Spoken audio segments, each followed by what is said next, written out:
We're in part 11 of Federalist number 9.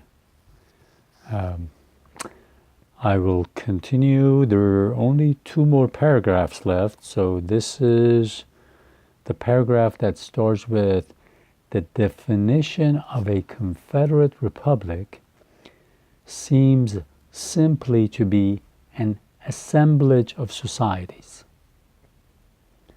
or an association of 2 or more states into one state. The extent, modifications, and objects of the federal authority are mere matters of discretion, so long as the separate organization of the members be not abolished. This is a Confederate Republic. The most important thing about it is that the sovereignty of state is not going to be abolished. Inside the state, whatever the hell the government wants to do, they can do and get away with it.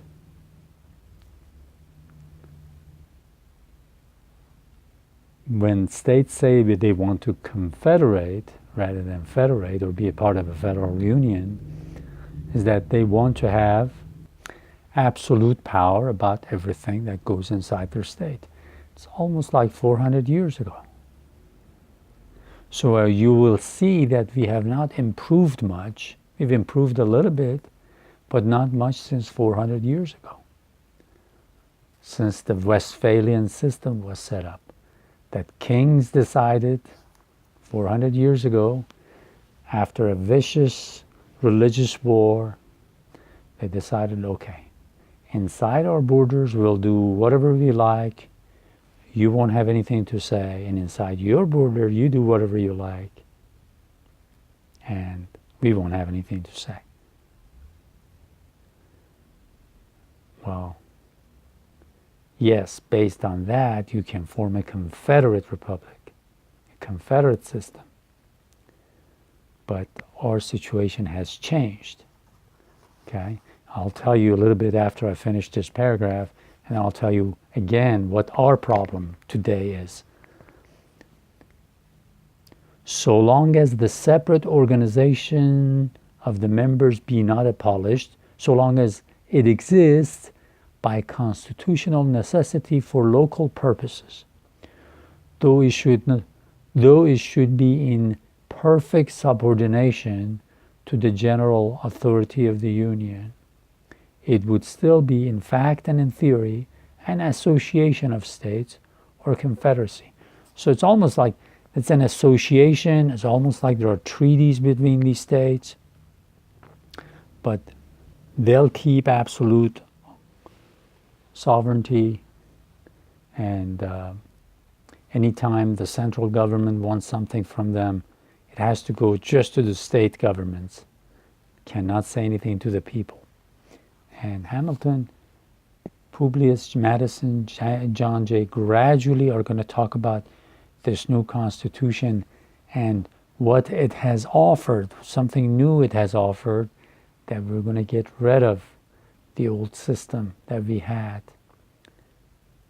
that was not working. So bear with me. The proposed Constitution, so far from implying an abolition of the state governments, makes them constituent parts of the national sovereignty by allowing them a direct representation in the Senate, and leaves in their possession certain exclusive and very important portions of sovereign power.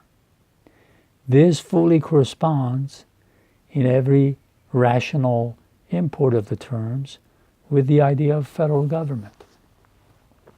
So here it gives a hint to the readers that yes, you will keep pretty much most of your sovereignty, but there are certain things that you have to give up a little bit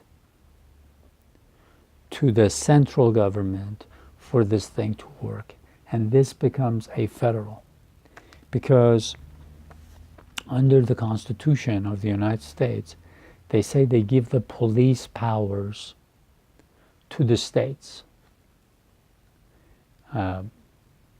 let's say, they can have their police force.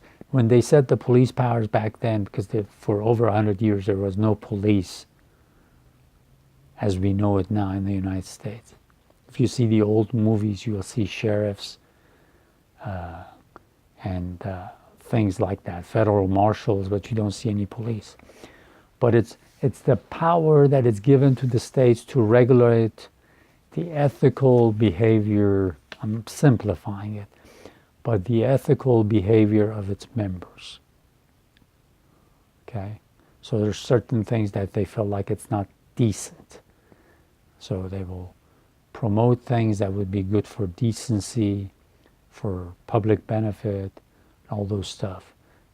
Laws of marriage and divorce, that would be left to the state. And a whole bunch of other things. It says in the federal union, we're leaving a whole bunch of things in your hands. That's not going to be decided by central government. But there are certain things that needs to be done, and the authority needs to be given to the central government for it to work.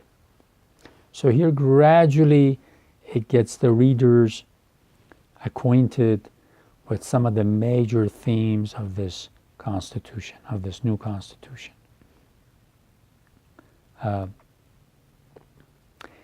Now, here is where it is relevant to our lives. I've mentioned this before, but we live in a system that's almost a copy of the Westphalian system. It's improved a little bit, but not much, where states have absolute sovereignty. Somebody's going to say, no, you're wrong. There are certain things that have changed. Yes, there are certain things that have changed, but not much. Look at the United Nations right now. I've mentioned this before. You have the Security Council that pretty much runs the show. General Assembly can make offers, suggestions, whatever. But if the Security Council doesn't approve, doesn't pay attention to it, doesn't really make any difference. In the Security Council, there's 5 permanent members. And that's where our system is messed up. We're right now around 7 billion people, okay? The members of Security Council, when you put them all together, they come around to 2 billion. So 5 billion people have no voice. And as we go forward in 20, 25 years, as the population grows, it'll be 8 billion people in the population of this planet, and 6 billion will have no say if the United Nations Security Council stays this way.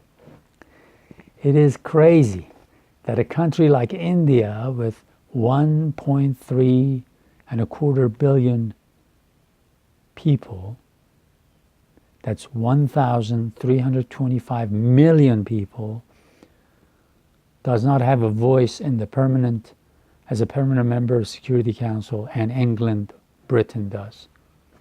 Population less than 70 million. All of Africa is 1.25 billion people now. They don't have any say